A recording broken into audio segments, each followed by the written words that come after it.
This problem asks us to compare two different mortgage plans, one which was the actual plan of CatStevens, well, not in reality, but at least in this problem, and which was actually paid off as a 30-year fixed rate loan, but then refinanced after 20 years to gain a lower rate.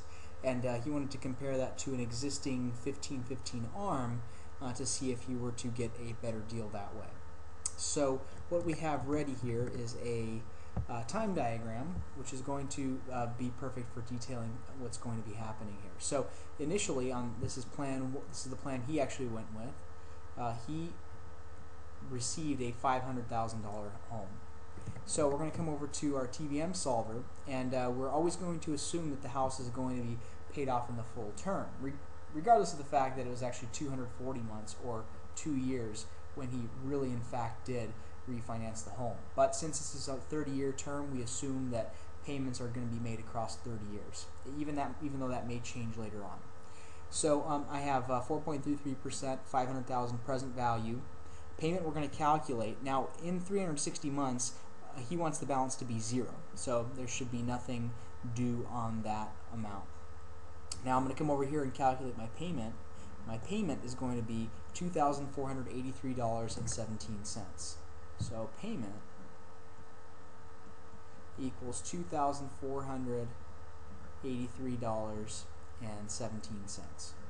Okay, but even though that was calculated based on a 360-month term, that payment will only be made for 240 months. Alright, well after 240 months, what we can do is figure out, well, what would the future value be assuming this payment?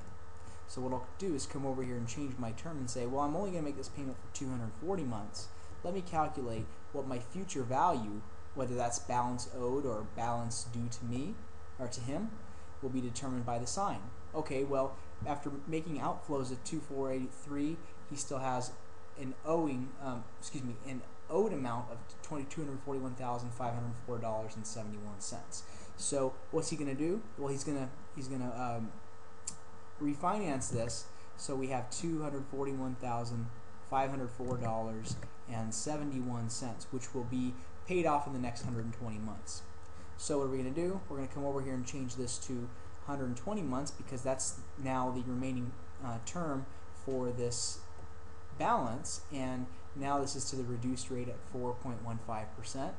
Our new present value is the $241,504.71 because that's basically what's being refinanced by this, let's say, new bank. And after 120 months, that balance is going to be 0 with a corresponding payment of $2,462.37.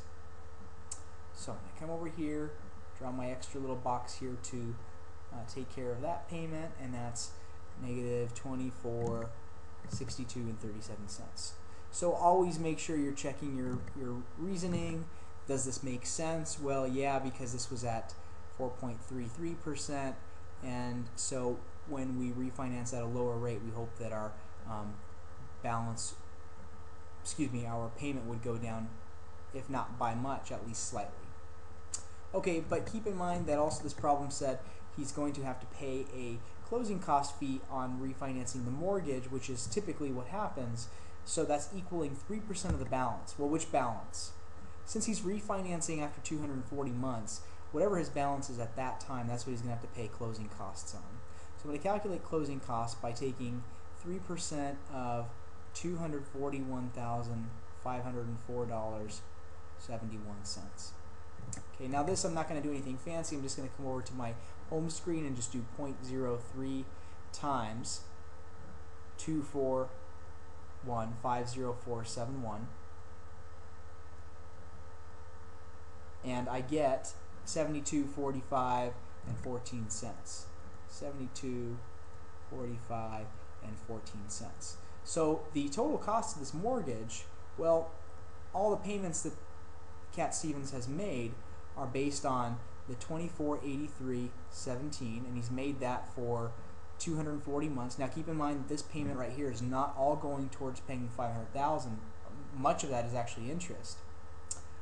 Plus then he makes $24.62.37 payments for 120 months. Plus he's got this closing cost. So in total what he's paid out of pocket is what we see here. So I'm going to come over here and do 2483.17 times 240, and then I'm going to do plus 2462.37 for 120 months, and then finally I'm going to add my closing cost to that, so 72.45.14. So in total, this mortgage has cost him $898,000. Well, $690.34. So very expensive house, and keep in mind this is actually a pretty low interest rate, so this is not that bad. Okay, well his other option says he's going to invest in a 15-15 ARM. Remember what that means is that the first number tells me how long my mortgage rate is going to be fixed for, and then the second number tells me how often my mortgage rate will change. So 15-15 means you get the initial rate when you buy the house for 15 years, but then it changes after that 15-year period, and then again 15 years after that, and then again after 15 years after that, depending on what the current market rate is. So same type of deal here. Not much is changing. This is still $500,000. Actually, you're probably getting, maybe already seeing what the calculations are going to look like. It's just not going to be 240 and 360. It's going to be instead 180 and 180. So 180 is just 15 years times 12 months per year. You get 180. So if you do 15 times 12, that gives you 180. Okay, well how much is he getting that for? That's going to be a rate of 4.2% for the first 15 years. Now there are closing costs for this entire loan. Just because the rate changes doesn't mean that you actually have to pay closing costs in an adjustable rate mortgage, since that's really part of the agreement when you originally buy the house. So 4.4%, oh excuse me, 4.2% initially, $500,000 house. Payment we're going to calculate. Remember we want, this was my mistake. We're assuming a 360-month term, even though we know up front that it's going to be a 15-year fixed rate before it adjusts. We're still going to calculate our payment as though the house is to be paid over a 30-year period. Now that's really not specified in the problem. It should really say he's purchasing a 15-15 ARM for basically 30 years. But we sort of missed that in the problem. Okay, so based on that calculation, we're going to solve for the first 180-month payment at $24.45.09.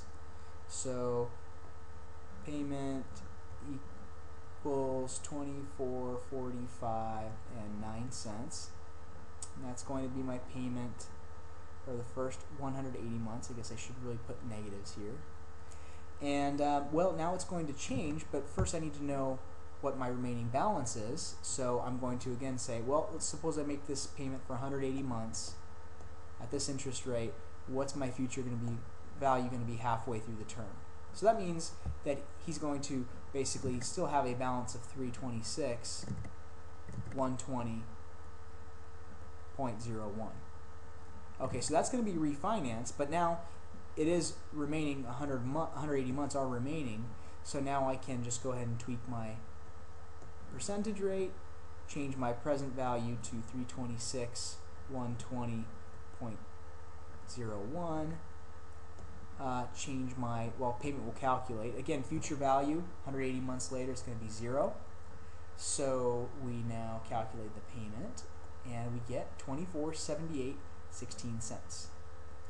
So $24.78.16, and this is the payment for the remaining 180 months. Okay, perfect. Now this loan did initially cost 3.5% of the overall balance, so 3.5% of the 500,000, because remember you're paying closing costs up front on this guy, since you're already going to an agreement knowing the interest rate's going to adjust. So interest rate adjusting in an ARM mortgage does not mean that the house is being refinanced. It's simply a plan of agreement, something that you and the lender have agreed upon. So this can be a fairly large amount. So let's see, 0.035 times 500, 123, and that gives us $17,500 $500 in closing costs. A lot of money for closing costs. So same type of idea. Total cost here is the first payment $2445.09 for 180 months, plus the next payment $2478.16 for 180 months. Now notice again the payment went up, which we should expect since the interest rate also went up. And finally we'll add closing costs to it, $17,500, and we'll sum these together to give us $2445.09 times 180 plus $2478.16 for 180 months, and finally plus $17,500 for a total grand cost of $903,000, 685 single bills. And obviously this guy here is the winner since this total cost is lower, so he actually made a good decision to go with that, and he has basically saved himself roughly just under, looks like $5,000.